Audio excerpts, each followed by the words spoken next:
Welcome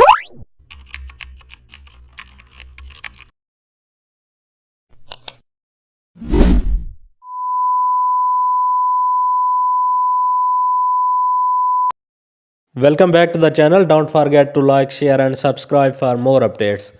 Today we are explore an amazing topic of Photoshop, how to create AI data stream posters using custom shapes. Create a deep blue digital background, then add vertical glowing lines using rectangle shapes. Now duplicate them for a dense data stream effect. Add a text circular shape behind the model or product. Insert the subject and brighten with curves. Add hologram bars using thin rectangles.